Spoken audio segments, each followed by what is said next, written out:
اگر آپ خدا کی خدمت گزاری کرنا چاہتے ہیں تو آپ خدا کے سامنے اپنے گناہوں کا اقرار کرنا پڑے گا۔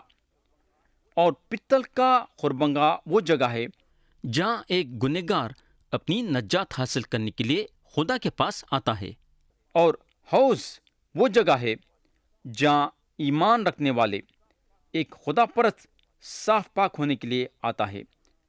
تو یہ پہلی بات ہوئی۔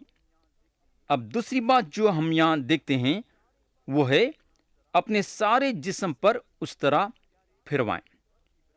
پیارے بھائی بہن، عبرانیوں کے خط میں لکھا ہوا ہے، خدا کا کلام زندہ اور مؤثر اور ہر ایک دھودھاری تلوار سے زیادہ تیز ہے، اور جان اور روح اور بند اور گدے گدے کو جدا کر کے گزر جاتا ہے، اور دل کے خیالوں اور ارادوں کو جانچتا ہے۔ تو پیارے بھائی اور بہن، خدا کا کلام آپ کی زندگی میں کھود کے گھس سکتا ہے، اور جو خرابیاں آپ کی زندگی میں ہیں اس کو ڈھونڈ کے نکال سکتا ہے، جہاں آپ سوچے بھی نہیں ہوں گے کہ آپ اپنی زندگی میں وہ حصے میں غلطی کرے ہیں۔ میرے دوست، آپ کو تیز دھودھاری تلوار کی ضرورت ہے۔ آپ شاید یہ سوچتے ہوں گے کہ آپ کی زندگی میں کوئی قسم کا دھبا نہیں ہے۔ اگر آپ یہ سوچتے ہیں تو میری التجا آپ سے یہ ہے کہ آپ خدا کے کلام کا استعمال کرنا شروع کریے۔ خدا کا کلام روشنی بھی ہے اور دودھاری تلوار بھی ہے۔ تو یہاں ختم ہوئی دوسری بات۔ اب ہم تیسرے بات پہ جائیں گے، اور وہ ہے اپنے کپڑے دھوئیں۔ کپڑا جو ہے ہمارے زندگی کے عادتوں کے بارے میں بات کرتا ہے۔ ہم اس کو سواری کی عادت بولتے ہیں یا پھر چلنے کی عادت، تاکہ کپڑے کے استعمال کے بارے میں پہچانیں۔ تو ہمارے کپڑے دھونا ہم کو بہت ہی ضروری ہے۔ ہمارے زندگی میں چند ایسے عادتیں ہیں جن سے ہم کو چھٹکارا پانا ضروری ہے۔ کئی کو بولے تو یہ عادتیں ہمارے گواہی کو جو خداوند یسوع مسیح میں ہیں گراتی ہیں۔ تو یہاں ختم ہوئی تیسری بات۔ اب ہم چوتھے اور آخری بات پہ جائیں گے، اور وہ ہے خطا کی قربانی کے لیے ایک دوسرا بچڑا بھی لینا۔ تو سوختنی قربانی کے لیے ایک بچڑا ہونا تھا، اور نظر کی قربانی کے لیے اور ایک بچڑا ہونا تھا۔ یہ خوبیاں جیسا ہم دیکھتے ہیں اور دیکھ لیتے ہوئے آئے ہیں کہ مسیح کے بارے میں بات کرتے ہیں۔ سوختنی قربانی ان کے کون ہونے کے بارے میں بات کرتی ہے، یعنی کہ مسیح کون ہیں۔ نظر کی قربانی مسیح کے بے گناہ اور ایک کامل شخص ہونے کے بارے میں بات کرتی ہے، اور سلامتی کی قربانی اس حقیقت کے بارے میں بات کرتی ہے کہ مسیح اپنے پاک خون صلیب پہ بہانے کے ذریعے سے انہوں امن پیدا کرے۔ خطا کی قربانی اس بارے میں بات کرتی ہے جو انہوں ہمارے لیے کرے۔ دوسرے الفاظوں میں یہ ساری پاکی صفائی، یہ ساری چیزیں جو ہوئے ہیں وہ ساری چیزیں مسیح کے روشنی میں اور مسیح کے کام کے ذریعے سے ہوئے ہیں۔ یہ ساری چیزیں انہوں ہمارے لیے کرے۔ انہوں یہ ساری چیزیں اس لیے کرے تاکہ ہم ان کی خدمت گزاری کرے ویسا۔ اب ہم گنتی کی کتاب باب 8 اور اس کی آیت 9 سے 11 پڑھیں گے۔ اور تو لاویوں کو خیمہ اجتماع کے آگے حاضر کرنا، اور بنی اسرائیل کی ساری جماعت کو جمع کرنا، پھر لاویوں کو خداوند کے آگے لانا۔ تب بنی اسرائیل اپنے اپنے ہاتھ لاویوں پر رکھیں، اور ہارون لاویوں کو بنی اسرائیل کی طرف سے ہلانے کی قربانی کے لیے خداوند کے حضور گزرانے، تاکہ وہ خداوند کی خدمت کرنے پر رہیں۔ پیارے بھائی اور بہن، اب ہم یہ چیز کو صاف طریقے سے سمجھنے کی کوشش کریں گے۔ آپ ایک گانا گا سکتے، آپ ایک پیغام دے سکتے، آپ ایک سنڈے اسکول کی کلاس پڑھا سکتے، آپ کلیسیا میں ایک افسر رہ سکتے، مگر آپ کو معلوم ہونا چاہیے کہ آپ جب تک اثردار نہیں رہیں گے، جب تک کہ آپ خدا کے کلام کے روشنی میں نہیں چلیں گے، جب تک کہ آپ خدا کے پاس نہیں جائیں گے، اپنے پاکی صفائی کے لیے آپ اپنے آپ کو خدا کے کلام کی روشنی میں ہوتے ہوئے دیکھنا ہے۔ آپ کو یہ معلوم ہونا ہے کہ آپ کمزور ہیں۔ آپ خدا کے سامنے اپنے گناہوں کا اقرار کرتے اور آپ کو معلوم ہونا ہے کہ خدا آپ کو معاف کرتا ہے اور آپ کو پاک صاف بناتا ہے۔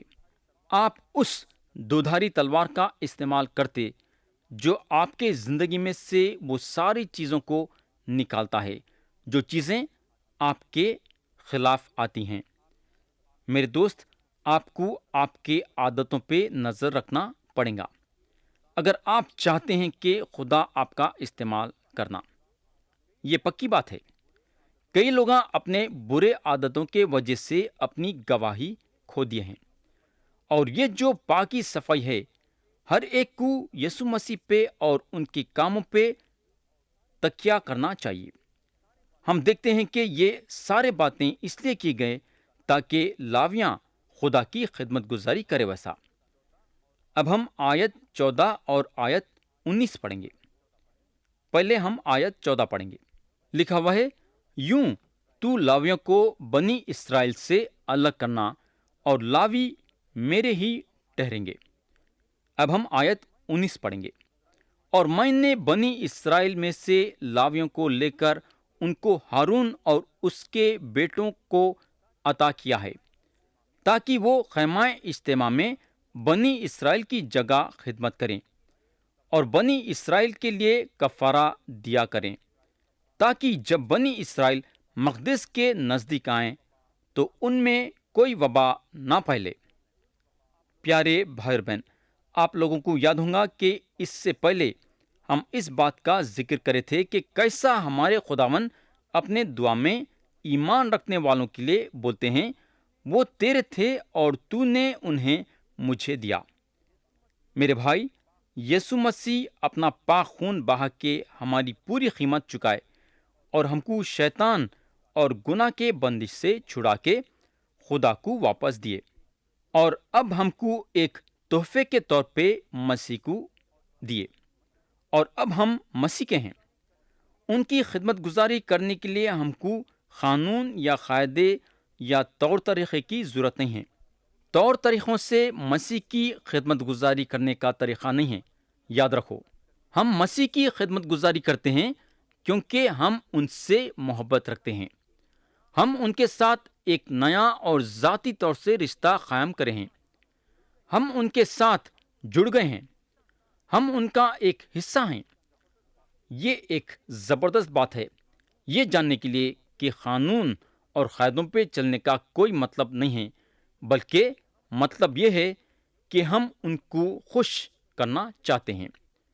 واقعی میں یہ ایک زبردست بات ہے۔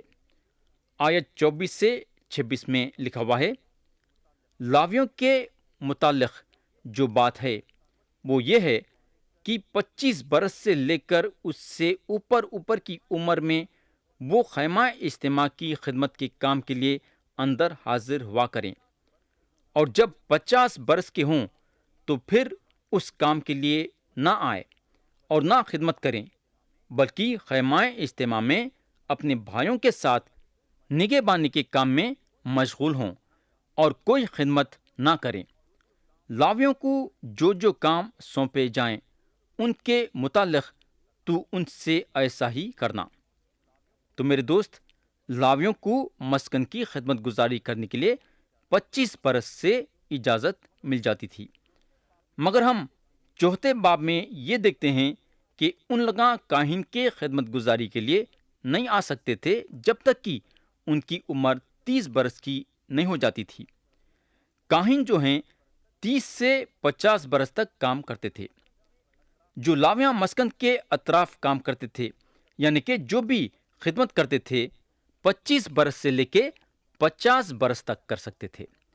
اس کے علاوہ اگر ہم گنتی کی کتاب باب 1 اور اس کی آیت 3 میں دیکھیں گے تو ہم کو پتا چلے گا کہ ان کی گنتی جو جنگ میں جانا تھا وہ تھے جو 25 برس اور اس کے اوپر کے عمر کے تھے۔ یہاں جو ہے سوال اٹھتا ہے حساب دینے کے بارے میں کہ ایک لڑکا کس عمر میں حساب دے بنتا ہے، یعنی کہ ہمارا جو حساب خدا کے ساتھ ہوتا ہے وہ ہماری عمر کے حساب سے کب ہوتا ہے؟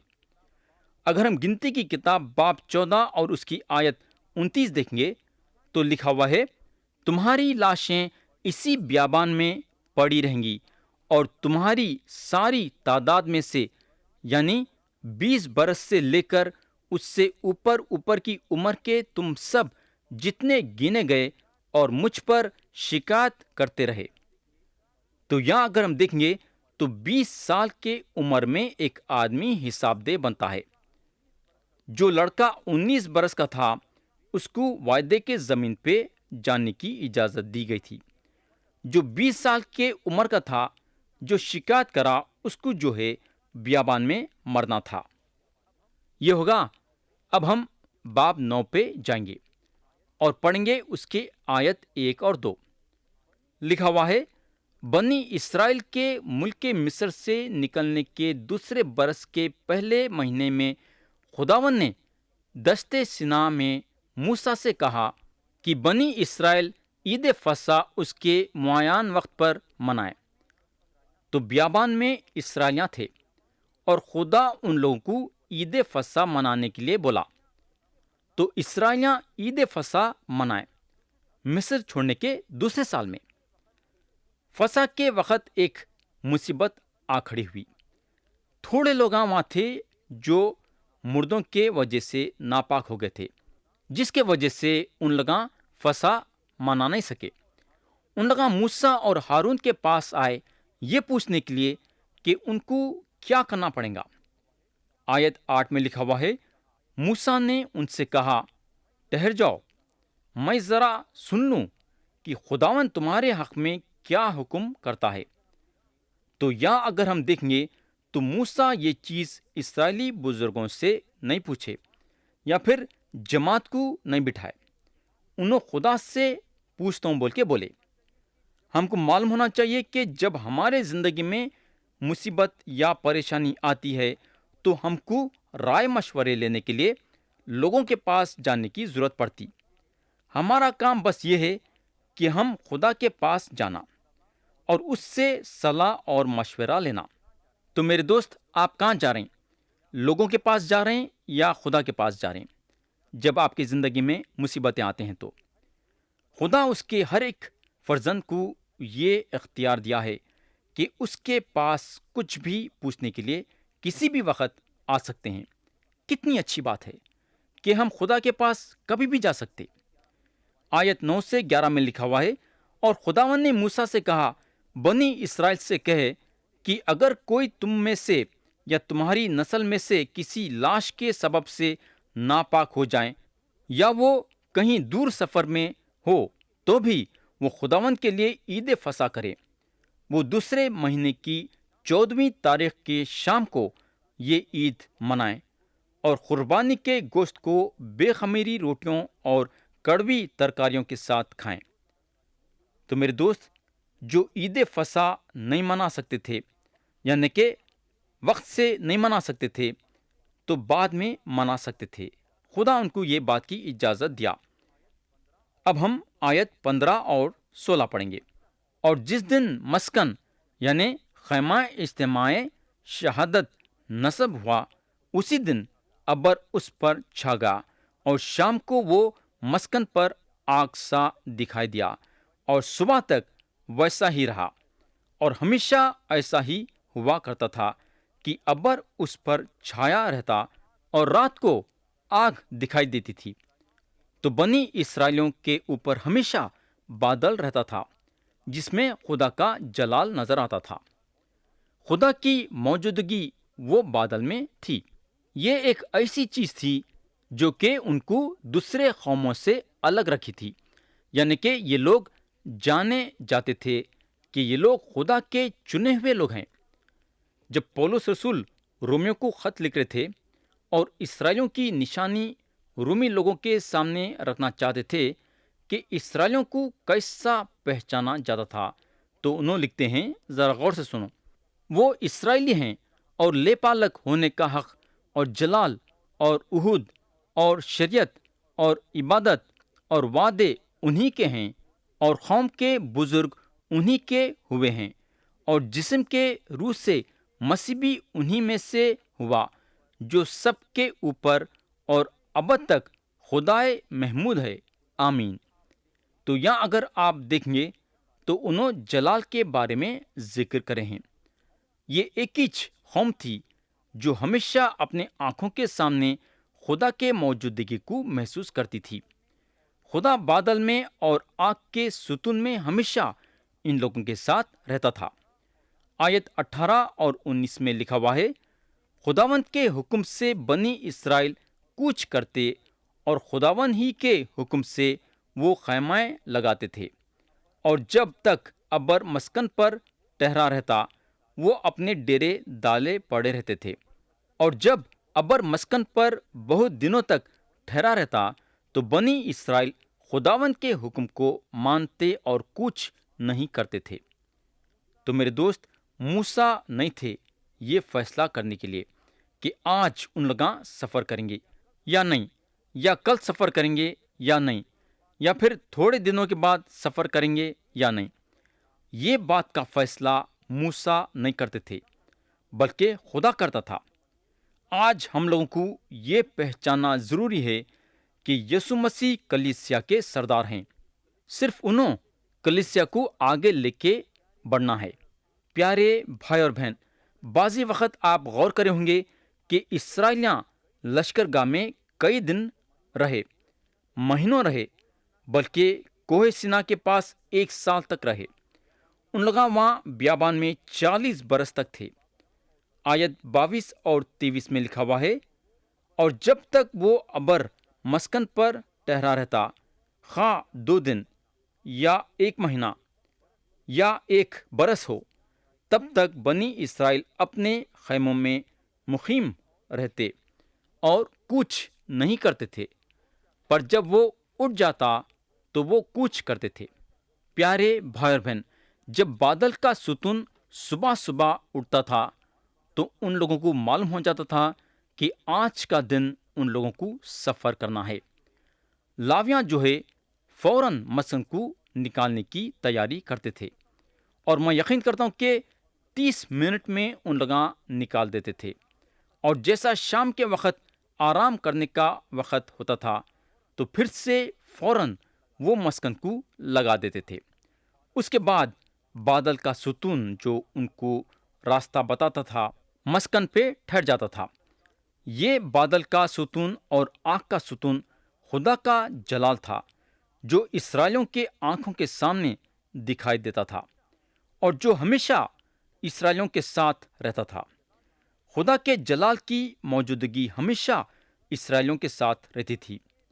اسرائیلیوں کے بیابان کا سفر ختم ہوا اور ان لوگاں وعدے کے زمین پہ اپنا قدم جما لیے تھے، تو بادشاہ سلیمان خدا کے لیے ہیکل بنائے۔ مسکن جو ایک جگہ سے دوسری جگہ جاتا تھا، وہ مسکن کے عوض میں ہیکل بنائے۔ سلاطین کی پہلی کتاب باب 8 اور اس کی آیت 10 اور 11 میں لکھا ہوا ہے، پھر ایسا ہوا کہ جب کاہن پاک مکان سے باہر نکل آئے تو خداوند کا گھر ابر سے بھر گیا، سو کاہن اس ابر کے سبب سے خدمت کے لیے کھڑے نہ ہو سکے، اس لیے کہ خداوند کا گھر اس کے جلال سے بھر گیا تھا۔ تو یہاں اگر ہم دیکھیں گے تو خدا کا جلال سارے ہیکل سے بھر گیا اور لوگ اس کے پاک موجودگی کو دیکھے۔ مگر اسرائیل کی اتہاس یہ بتاتی ہے کہ جب اسرائیلیاں خدا کے نافرمان بننے لگے تو خدا کا جلال یہ ہیکل پہ سے اٹھ گیا۔ پیارے بھائی اور بہن، یوحنا رسول مسیح کے بارے میں لکھتے ہیں، ہم نے اس کا ایسا جلال دیکھا۔ مگر کئی لوگاں مسیح کے جلال کو نہیں دیکھے جب انہوں پہلی مرتبہ آئے۔ مسیح اپنا سارا جلال چھوڑ کے یہ زمین پہ آئے، ان کے خدائی کو چھوڑ کے نہیں بلکہ ان کے جلال کو۔ جب انہوں دوبارہ آئیں گے تو آسمان میں مسیح کی نشانی رہیں گی، اور میں یقین کرتا ہوں کہ وہ نشانی مسیح کا جلال رہیں گا۔